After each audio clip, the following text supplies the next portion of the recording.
กองประสุมซ่องแสงรายงานเวียงานหอบด้านของบรรดากรมกองเขต1ประจำไตรมาส3และวางทิศทางแผนการประจำไตรมาส4ปี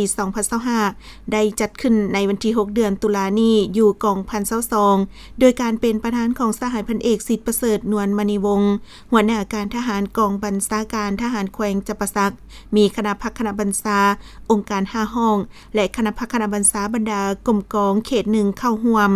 ในกองประชุมคณะพักคณะบัญชาแต่ละกรมกองได้ผัดเปลี่ยนกันผ่านบทรายงานย่อเกี่ยวกับการจะตั้งปฏิบัติหน้าที่เวียกงานหอบด้านประจำไตรมาสที่3และทิศทางแผนการในต่อหน้าซึ่งได้ยงให้เห็นหลายปัญหาสำคัญที่พ้นเด่นหลายด้านในระยะผ่านมาโดยปิ่นออม4หน้าที่ใหญ่26แผนงานของกระทรวงป้องกันประเทศวางออกเป็นต้นเวียกงานเห็นให้ขอบเขตกรมกองรับผิดชอบมีความสงบปลอดภัยโดยพื้นฐานเวียกงานหันเอาพนักงานลงก่อสร้างหลักฐานการเมืองโดยถือเอาเวียกงานศึกษาอมหมการเมืองนำพาแนวคิดเป็นกกเพื่อสอนห้อยเข้าในทุกคงเขตเวียกงานติดพันกับเวียกงาน3สร้างพร้อมนั้นก็ได้เอาใจใส่ก่อสร้างพรรคก่อสร้างพนักงานตามหาละการ3ทิศน้ำของพรรคแนใส่เฮ็ดให้สมาชิกพรรคพนักงานมีแนวคิดอุ่นเอียนทุนเทียงเสื่อมั่นต่อการนำพาของพรรครัฐห่าวหันต่อการปฏิบัติหน้าที่เวียกงานมีความนักแน่นทางด้านการเมืองนำพาแนวคิดมีแบบแผนวิธีเฮ็ดเวียกและมีความเข้มแข็งทางด้านการจะตั้งเพื่อเกี่ยมพร้อมตอบต้านสกัดกั้นทุกปรากฏการณ์ย่อท่อที่อาจจะเกิดขึ้นอยู่ภายในกรมกอง